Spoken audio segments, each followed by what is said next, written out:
हाय focus, welcome back. तो stock market correction करने से नहीं रुक रहा। लोअर लोस का फॉर्मेशन चल रहा है। थोड़ा सा रिकवरी आते ऐसा लगता है कि बॉटम बन गया, बट अगेन पिटाई शुरू। सो ये एनवायरनमेंट चल ही रहा है। कहाँ तक चलेगा no one knows, but pessimism का लेवल बढ़ता जा रहा है। लोग के पोर्टफोलियो 30 to 50 60% करेक्ट कर चुके हैं। पता ही नहीं चला इतनी जल्दी वाइप आउट हो गए। एंड अब सबको डाउट हो रहा है कि गलती कर दी क्या इस मार्केट में आके। गोल्ड ने इतना मैसिव आउट परफॉर्मेंस करा कि गोल्ड को सब अब देख रहे हैं। एंड सारे लोग कहते थे गोल्ड में करो, तो डाउट आ चुका है। एफडी ने आउट परफॉर्म कर दिया मार्केट्स को। सो ये सब क्वेश्चंस चल रहे हैं। बट लॉन्ग टर्म में मार्केट ने सबको बीट करा फॉर श्योर। एंड अभी एक चीज मैं देख रहा हूँ कि आर्टिकल्स आ रहे हैं कि अभी कॉशियस हो जाओ मार्केट्स एंड ऑल। अब तो आई वुड से कि असली टाइम है जहाँ पे पैसा डालने का, क्योंकि बॉटमिंग आउट के कहीं आसपास ही होगा, कहीं ना कहीं जित 5 10 15% नीचे वो नहीं पता। बट मार्केट में करेक्शंस तो काफी अच्छा हो रखा है। तो इस टाइम पे डरने का नहीं है। डरना तो बहुत पहले डरते। अब तो आई वुड से कि जब असली टाइम आए तब लोग डरा रहे हैं। ये दिक्कत है, मतलब ये न्यूज़ फ्लो का। बट ठीक है, जो लोग स्मार्ट हैं, जिन्होंने विद टाइम देखा है मार्केट्स को, नए लोगों को थोड़ा सा दिक्कत ज़्यादा हो रहा है, बट एक्सपीरियंस लोगों को पता है। सो तभी मैंने अपने लाइक वीडियोस का वॉल्यूम बढ़ा दिया, डेली 1 वीडियो कर दिया, सो दैट आपको आइडिया मिले कैसे एनालाइज करते हैं कंपनीज, एंड अपनी कंपनीज को आप खुद एनालाइज कर सको। That's the main objective. So आज वन सच कंपनी डिस्कस करेंगे, CDSL। सो ये इंडिया का जो अकाउंट ओपनिंग का जो गेम है, जितने भी डीमेट अकाउंट्स ओपन होते हैं, उसका लॉन्ग टर्म स्ट्रक्चर प्ले है ये। इधर दो ही कंपनीज हैं, NSDL and CDSL। And CDSL 80% share hold करती है उस डुओपली बिजनेस में भी। सो डुओपलीज हमारे इधर स्विगी जोमेटो है, ओलो उबर है, इस टाइप के हैं। एंड लाइक CDSL NSDL में से CDSL का मेन कंपनी है। सो क्लियर कट बेनिफिशियरी है। जितना भी इंडिया में स्टॉक मार्केट का प्ले होगा, दे आर डायरेक्टली बेनिफिशियरी। ये वॉल्यूम गेम ज्यादा है, मतलब नंबर्स का गेम है। इट्स लाइक ज्यादा क्वांटिटी में, इट्स नॉट समथिंग जो ज्यादा चार्ज कर सकते हैं। सो आपका डीमेट अकाउंट किसी भी ब्रोकर के साथ हो, Angel One, Zerodha, Groww, ultimately इन दोनों के पास आता है। एंड उनमें से भी 80% इन्हीं का आता है। सो जब इतना अच्छा स्टोरी है, तो फिर भी अभी स्टॉक 40 50% करेक्ट कर गया। डिस्कस करेंगे हुआ क्या है एंड क्या प्रॉब्लम हुआ है। एंड अगर नंबर्स की बात करूँ तो 18 करोड़ डीमेट अकाउंट ओपन हो चुके हैं इंडिया में। सो काफ़ी ज़्यादा तेज पेस से चल रहा है। ये नंबर 4 5 करोड़ था। सो 4 times इन 4 years का ग्रोथ हुआ है सिंस कोविड।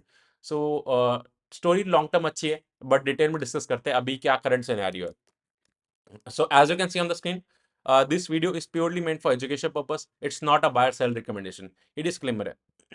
So इस वीडियो का फ्लो क्या रहेगा? फर्स्ट हम डिस्कस करेंगे about sector and company overview, then quarter 3 के numbers, then con call, and में valuation summary. So as I telling you कि 18 करोड़ डीमेट अकाउंट ओपन हो चुके हैं। बट उसमें से कैच ये है कि जो यूनिक डीमेट अकाउंट होल्डर हैं वो 8 9 करोड़ है। तो एक पर्सन के 2 डीमेट अकाउंट है, तो यहाँ पे ये कैच है कि मतलब यूनिक 9 करोड़ डीमेट अकाउंट है।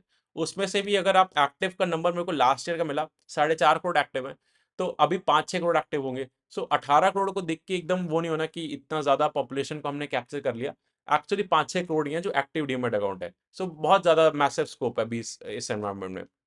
एंड अभी जो मार्केट की हालत है वो दिखा रही है क्लियरली, क्योंकि अब लोग डर चुके हैं। जो एग्जिस्टिंग लोग भी अपना चाहते हैं डीमेट अकाउंट बंद करें एंड बाहर निकले यहाँ से, वापस अपना बिजनेस करें, FD करें, गोल्ड पे इन्वेस्ट करें। तो और नए अकाउंट्स और आ नहीं रहे, क्योंकि IPOs भी अब ठंडे पड़ गए। तो वही रिफ्लेक्ट कर रहा है कि जो न्यू डीमेट अकाउंट ओपनिंग है ना, वो 14 मंथ लो पे चला गया नंबर। सो 28 लाख डीमेट अकाउंट ओपन हुए। इससे पहले 31 लाख थे, उससे पहले 44 लाख एक महीने में ओपन हो रहे थे। सो ये पेस ऑफ ग्रोथ कम होता जा रहा है। सो CDSL का मार्केट कैप 25,000 करोड़ का है। सो एक मिड कैप कंपनी है। ऊपर से 40 50% ये भी करेक्ट कर गई, वो आगे दिखाऊंगा एग्जैक्टली हो क्या रहा है इसमें। एंड अपार्ट फ्रॉम दिस, ये डीमेट अकाउंट ओपन जो आप करते हो इनके पास आता है। अपार्ट फ्रॉम दिस और भी सर्विसेज करते हैं, जो भी लाइक डिजिटल सर्विसेज होती हैं। अगर आपको शेयर प्लेज करना है मार्जिन के अगेंस्ट, जिन्होंने करा उनको आइडिया होगा, तो वो ही करते हैं। देन आपका जो AGMs जो होती हैं, जो आजकल वर्चुअल होती हैं, वही लोग हेल्प करते हैं। बाकी सारी सर्विसेज जो शेयर रिलेटेड होती हैं सारी करते हैं। एंड इनका जो 18 करोड़ में से 14.5 करोड़ इनके डीमेट अकाउंट्स हैं। सो इनका मार्केट शेयर 80% है। एंड अगर नए जो डीमेट अकाउंट इस क्वार्टर ओपन हुए हैं, लाइक अक्टूबर नवंबर दिसंबर में 92 लाख हुए हैं। ये उससे पहले वाले क्वार्टर में थे 1 करोड़ 18 लाख, तो नंबर डिप हो रहा है। एंड इस बार तो और डिप होगा, क्योंकि इस बार और जनवरी फरवरी मार्च में देखते कैसा रहता है। बट अभी तक तो नंबर्स एक्सपेक्टेड है कि डाउनफॉल पे ही चल रहे हैं। सो इनके रेवेन्यू स्ट्रीम्स की बात करते हैं। सो इनका मतलब ऑल द स्ट्रीम से इक्वल रेवेन्यू आता है major. So first is annual issuer income. So जो कंपनीज लिस्टेड होती है इनके साथ, जब भी कोई नई कंपनी लिस्ट होती है सीडीएसएल के साथ एक्सचेंज पे, तो इनको annual maintenance fee kind of ये लोग देते हैं, तो ये रिकरिंग रेवेन्यू है। एंड ये आता ही रहेगा क्योंकि ज़्यादा कंपनीज लिस्ट हो रही हैं एंड उनका हर साल फीस आता रहेगा इनके पास। Then is transaction charges. So जो आप ट्रांजैक्शन करते हो बाय एंड सेल, तो अगर आप अपने स्टेटमेंट में देखोगे जो आती है एंड ऑफ द डे, तो उसमें सीडीएसएल को पैसा मिलता है। सो जितना ज़्यादा ट्रांजैक्शन होगा उतना इनका बेनिफिट होता है। Then is IPO and corporate access income. So जितने ज़्यादा आईपीओ, क्यूआईपी, एफपीओ ये सारे आते हैं, वो सारे बेनिफिट करते हैं सीडीएसएल को। देन ऑनलाइन डेटा चार्जेस, सो ये कुछ डेटा मेंटेन करने का, एंड उसमें से अगर आपको स्पेसिफिक डेटा चाहिए, ये लोग सेल भी करते हैं, सो उसके लिए ये लोग अलग से चार्ज करते हैं। सो ऑलमोस्ट इक्वल कंट्रीब्यूशन इनका रफली ऑल द स्ट्रीम से। एंड ये सारी मार्केट लिंक्ड है, मार्केट अच्छा तो ये सारे धंधे अच्छे। मार्केट में अगर कूल डाउन तो सबका सबका इम्पैक्ट आता है। सो दो अनाउंसमेंट करना है बिफोर कंटिन्यूइंग। अगर आपको वीडियो अच्छा लग रहा है तो लाइक शेयर एंड सब्सक्राइब करो। एंड सेकंड इज एक मेरा मेंटरशिप प्रोग्राम है जिससे मैं सिखाता हूँ इन्वेस्टमेंट्स करते कैसे, सेक्टर्स के अपडेट देता हूँ, अपना पोर्टफोलियो कैसे मैनेज कर रहा हूँ वो बताता हूँ, एंड आप लोगों की क्वेरीज लेता हूँ, 1-to-1 कनेक्ट करता हूँ एंड मच मोर। अगर आपको और डिटेल्स चाहिए तो आप 8882570919 पर व्हाट्सएप कर दो, we can discuss over there. Let's continue. So अभी क्वार्टर थ्री के नंबर्स की बात करते हैं। सो ईयर ऑन ईयर तो नंबर अच्छा लग रहा है, मतलब 30% का ग्रोथ आया, एंड यू लाइक की स्टॉक प्राइस इतना क्यों करेक्ट कर गया। सो ईयर ऑन ईयर नहीं देखेंगे इसको, क्वार्टर ऑन क्वार्टर इस धंधे को देखेंगे, क्योंकि इनका जो वैल्यूएशन होता है, मतलब अभी नेक्स्ट स्लाइड पे दिखाऊंगा। सो जिस सबसे वैल्यूएशन मिलता है इनको क्वार्टर ऑन क्वार्टर ट्रैक करोगे आप। ईयर ऑन ईयर तो सिचुएशन बहुत डिफरेंट था, मतलब मार्केट लास्ट ईयर कैसा था अब कैसा है वो कंपेयर नहीं कर सकते। सो क्वार्टर ऑन क्वार्टर इनका 13% रेवेन्यू डाउन है, एंड प्रॉफिट 162 करोड़ से 130 करोड़ आया। सो नेगेटिव इम्पैक्ट हुआ है, एंड मार्केट को पहले ही पता चल जाता है, तो मार्केट इनको करेक्ट करवा दिया पहले ही, क्योंकि अब वाले क्वार्टर भी गंदे नंबर देंगे। क्योंकि अभी डीमैट अकाउंट का हमने नंबर ही देखा, एंड पैनिक का एनवायरनमेंट बड़ा ही है, कम नहीं हुआ। सो जितना ज़्यादा मार्केट में बेरिश मार्केट चलेगा, उतने ज़्यादा इनके नंबर्स गंदे आएंगे। एंड मार्केट बहुत क्विक होता है, अपसाइड रिवॉर्ड और डाउन साइड, तो जैसे ही मार्केट को असेस हुआ, इनका पिटाई एकदम स्टार्ट हो गया। एंड इनके जो शेयर होल्डिंग में एक इंटरेस्टिंग थिंग है कि बीएससी इनका सबसे मेन स्टेक होल्डर है, 15% स्टेक बीएससी के पास है। ये काफी लोगों को पता नहीं होता। तो बीएससी एक एक्सचेंज भी है, एंड ये डिपॉजिटरी भी होल्ड करता है।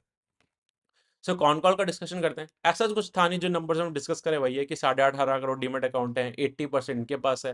एंड ये लोग आईटी एंड एम्प्लॉयज पे ज़्यादा खर्चा करते हैं, क्योंकि इनका मेन एक्सपेंस वही है। 35% अकाउंट करता है वो इनके रेवेन्यू का। सो वो मेन खर्चा रहता है, क्योंकि टेक्नोलॉजी बिजनेस है, तो प्लेटफॉर्म बिल्ड करने में जो आप पैसा लगाओगे वही मेन होता है, क्योंकि उसके बाद तो इंक्रीमेंटल जितने यूजर्स आते हैं आपको बेनिफिट देता है वो। एंड मार्केट पेनिट्रेशन जो अभी 7% इंडिया का पॉपुलेशन मार्केट्स में, सो अभी काफ़ी ज़्यादा स्कोप है। एंड ट्रांजैक्शन फी जो है ये लोग जो चार्ज करते हैं, तो एक्चुअली जो चार्जेस इनके जितने भी चार्ज करते हैं कंपनीज एंड ऑल से, या ट्रांजैक्शन चार्जेस, वो गवर्न रहते हैं सेबी के अलाइनमेंट से। एंड सेबी ज़्यादा बढ़ाने नहीं देती चार्जेस, क्योंकि वो चाहती है मार्केट पार्टिसिपेशन ज़्यादा बढ़े, रैदर देन ये लोग ज़्यादा चार्ज करें, क्योंकि अभी भी काफ़ी अंडर पेनिट्रेशन है। सो ये वॉल्यूम गेम है, मतलब इनको प्राइजेस एक्चुअली कम भी करवा देती है। तो वो एक रिस्क रहता है कि अपने हिसाब से चार्ज नहीं कर सकते, पूरा गवर्न रहता है। अब आते हैं वैल्यूएशन पे, जो सबसे इंपॉर्टेंट चीज है इस गेम का। सो 1 रुपए जो कंपनी अर्न करते हैं, हम कितना उसको प्राइस पे करते हैं फॉर 1 रुपी जो अर्न करती है। सो इसका दिसंबर में प्राइस टू अर्निंग रेशियो 80 चला गया था, एंड ये पीक आउट होता है। आप पहले भी देखोगे एग्जैक्टली 75-80 के अराउंड, जब मार्केट में 2021 में एक बार टॉप आउट बना था। उसके बाद वॉर एंड ऑल का सिचुएशन हुआ था, वहां से करेक्ट करा था। फिर इसका पीक 30-35 की रेंज में आ जाता है वापस, एंड फिर से 80 के अराउंड जैसे ही गया था, फिर से अभी 45 आ गया। सो अभी भी स्कोप है, 30-35 के आसपास ये अच्छा हो जाता है, एंड 80 के आसपास फिर से ये इसका पी पूरा एक्सपैंड हो जाता है, मार्केट्स भी वहीं कहीं टॉप आउट कर जाती हैं। सो अभी भी स्कोप है इसमें करेक्शन का, एंड इनको पैसिमिज्म में लेना चाहिए। जब एनवायरनमेंट गंदा हो, जब मार्केट की बात ना करना चाहते हो लोग, तब ये कंपनीज लेना चाहिए, क्योंकि वहां से ये लोग बॉटम बना के मूव करते हैं। शेयर होल्डिंग पैटर्न देखोगे तो इनके 11 लाख शेयर होल्डर्स हैं। रिटेल भी काफी अच्छे से पार्टिसिपेट कर रहे हैं, पब्लिक का 48% होल्ड है, and F I S D S भी 20-20% होल्ड करते हैं, बी एस सी 15%।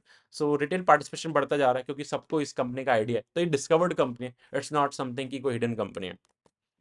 तो अगर पूरा समराइज करते हैं, सो सीडीएसएल एक स्ट्रक्चर लॉन्ग टर्म प्ले है। इंडिया का स्टॉक मार्केट प्ले जो भी होगा, मतलब सीडीएसएल एंड एनएसडीएल के थ्रू ही होगा, एंड उनमें से भी इनका 80% शेयर हो, तो मेन यही कंपनी है। एंड अभी इंडिया का 7% पॉपुलेशन मार्केट्स में है। सो काफ़ी ज़्यादा ह्यूज स्कोप है, डेवलप्ड कंट्रीज में नंबर 50-55% है। सो लॉन्ग टर्म हिसाब से अच्छा है। बट शॉर्ट टर्म में क्या होता है, इनका जितना भी स्ट्रीम्स है, ट्रांजैक्शन वाला, आईपीओज वाला, डेटा वाला, सब मार्केट लिंक्ड है। मार्केट अच्छा तो सब लोग नए अकाउंट्स खोलेंगे, नए आईपीओज आएंगे, नई कंपनीज लिस्ट होगी, उतना बेनिफिट होगा। मार्केट ठंडा तो सब कुछ नेगेटिव। सो अब वो एनवायरमेंट आ चुका है, लास्ट क्वार्टर में रिफ्लेक्ट हुआ था, इस क्वार्टर और गंदे नंबर्स आएंगे, मार्केट को सेंस हो चुका है, तो मार्केट इनको करेक्ट करवा देती है। तो 2021 में भी ऐसा हुआ था, इनका पीस 70 से 35 आ जाता है, एंड फिर से जैसे 75-80 जाता है, फिर पीक आउट कर जाता है। ये पैटर्न दिख रहा है। सो अभी भी करेक्शन का स्कोप है, एंड इन कंपनीज को पीक पैसिमिज्म में लेना चाहिए। ये प्योर वॉल्यूम गेम है, ये वैल्यू नहीं है। मतलब ये ज़्यादा चार्जेस नहीं कर सकते, रेगुलेटर इनको चार्ज करने नहीं देता, क्योंकि वो चाहता है ज़्यादा पार्टिसिपेशन बढ़े अभी इंडिया में, रादर देन तुम इतना ज़्यादा चार्ज करो। तो जितना ज़्यादा लोग आएंगे उतना ज़्यादा बेनिफिट होगा। प्लस इनका रिस्क भी यही है कि रेगुलेटरी गवर्नड है। जैसे हमने देखा था आईईएक्स के केस में, उनका मोनोपोली था, लेकिन रेगुलेटर ने डिसाइड करा कि तोड़ना है मोनोपोली, तो वो रातों रात बिजनेस मॉडल खराब हो जाता है। सो अभी भी इनका 80% मार्केट शेयर है। तो अगर रेगुलेटर को लगा कि बहुत ज़्यादा होल्ड करते हैं, तो अगर कुछ भी रेगुलेटरी सेबी के एंड से कुछ ऐसा नॉर्म आया, तो इनका बिजनेस मॉडल वो एक रिस्क है, क्योंकि पूरा रेगुलेशन गवर्नड बिजनेस है एंड टेक्नोलॉजी प्ले है। अभी इनके टेक्नोलॉजी वाइज खर्चे ये लोग बढ़ा रहे हैं, which is a good thing, क्योंकि एक बार आपका प्लेटफॉर्म जितना ज़्यादा स्ट्रांग होता है, क्योंकि यूजर्स का फ्लो जब बढ़ता है, market for sure long term में तो ऊपर ही जाना है। तो जब यूजर्स ज़्यादा आते हैं, तो इन जितना अच्छा प्लेटफॉर्म होगा उतना अच्छा सर्विस कर पाएंगे। तो ओवरऑल स्ट्रक्चरल प्ले अच्छा है, बट ये सिक्लिकल बिजनेस है, तो इसको टाइम करना पड़ता है, लेने टाइम। इट्स नॉट समथिंग आप कभी भी ले लो एंड पैसा बन जाएगा। ये बहुत केयरफुल रहना पड़ता है। सो आई थिंक सो अभी भी करेक्शन का स्कोप है, but business wise long term अच्छा है। सो आई होप आपको क्लैरिटी मिला होगा, एंड अगर कोई और क्वेश्चन है तो कमेंट करो, I will answer them. Thank you.